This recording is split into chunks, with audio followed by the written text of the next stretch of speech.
In December 2016, the Game Developers Conference released an announcement that Riot Games would be in attendance at GDC 2017 to shed some light on their champion creation process. Riot sent a member of their champion team, Jeremy Lee, to deliver the presentation on their creation framework and coupled it with an in-depth analysis on Jin and how their framework was utilized during his development.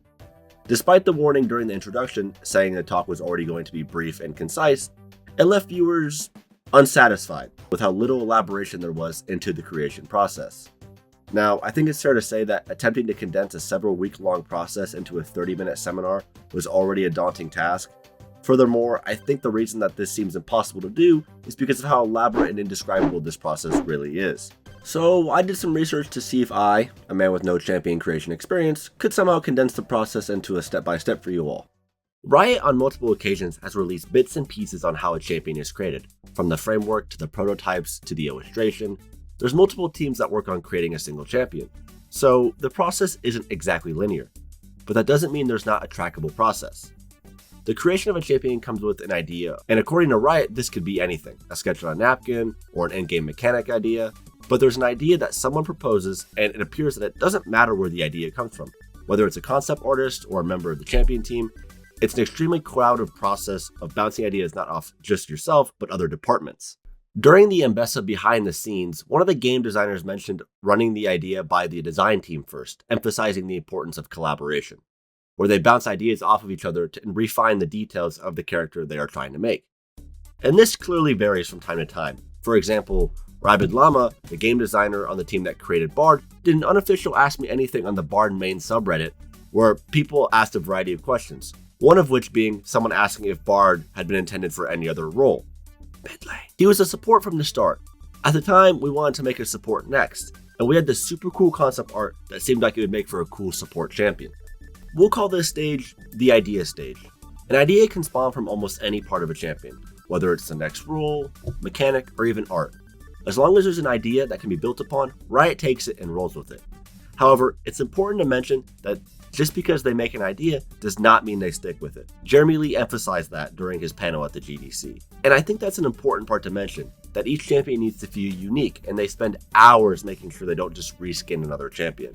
Which is weird considering Yon is kind of the same thing as Yasuo. But anyway, they make sure to create unique initial art and designs that can be used. On top of this, the idea stage has elements that make it hard to advance, having to capture certain essences of champions that aren't simple, making the idea stage tougher than most people realize, which is why many champions never make it out of this stage. However, these failed champions are not always completely useless.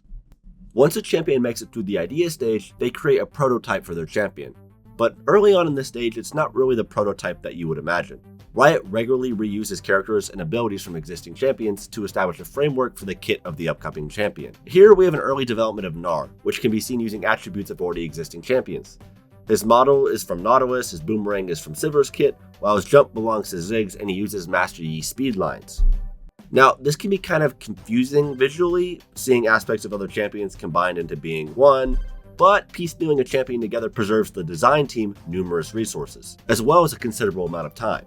The team will then continue to play the champion and refine it, ensuring the feel meets the standard of all the other champions. This could be the addition, subtraction, or even substitution of abilities and components from other pre-existing champions to develop some sort of framework for how their kit will be finalized, animated, and illustrated. When looking into a prototype, Riot regularly mentions the importance of the acronym DNA. This represents the design, narrative, and art of a champion. Let's take a brief look at what it is and how this goes into champion creation. The design relates to the gameplay and how they feel. Do their abilities correlate to each other? Do they have realistic combos? Things that would directly affect how they are played. The narrative essentially means their lore. What is their background? What is their relation to other champions? Finally, the art, or the visual element of the champion. Do they look like a finished character? Is there something missing from how they look? Riot emphasized the importance of this synergy and that the relation between the three categories is symbiotic and sensible. For example, that the abilities fit with the art of the champion and that the art resembles and reflects the details of the champion's lore. This flow ensures that the champion has some sense of developmental harmony going forward. After the champion meets the requirements to make it into the next stage, the team then moves into the pre-production stage, where the champion receives all their final attributes so that the team can move forward with a solid foundation. This means having a complete and solid concept art, a final name rather than a code name, like Jin being referred to Deadeye as a descriptive name of what they wanted him to embody, which is actually a pretty good name. Around this time is where they would likely start working on the abilities of the champions. If you haven't noticed, the abilities of many of the champions are closely intertwined with the lore. Riot wants to give each champion a certain uniqueness to them, being very cautious of essentially reskinning a champion. Her chains is something that could easily be Silas, so we had to make sure that she doesn't feel like Silas when she moves. For example, Jin's gimmick is everything's in fours, from his name being 4 letters, 4 shots with an auto attack, 4 shots on his ult, etc. So they make sure that all his abilities have some sort of resemblance of that champion's embodiment. Now, after all of this refinement is when the champion would finally move into the production stage. Now, this is where the actual creation that many of you imagine starts to happen.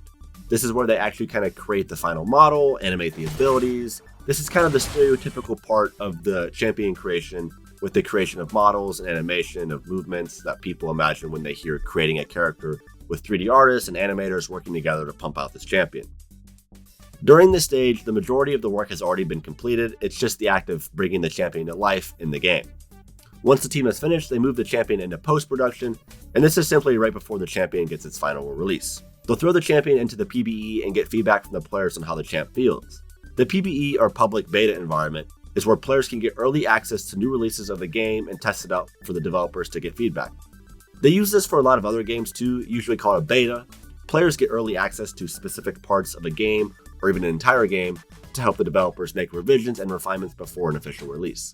This is an important part of the creation process because you want your audience to be happy with what you spent your time creating. The end of this stage is when they will officially release the champion into the game with the correct balancing of their abilities and scalings. Riot has an entire team dedicated to the balancing of champions to ensure that the champions are not only overpowered, but that they stay relevant to the current meta and player base, making adjustments from time to time and making sure to cooperate with the esports league. From here, Riot will sustain the champion and make adjustments as needed going forward. Hey guys, thanks for watching. If you liked the video, consider subscribing. If not, thanks for sticking around anyway. Peace.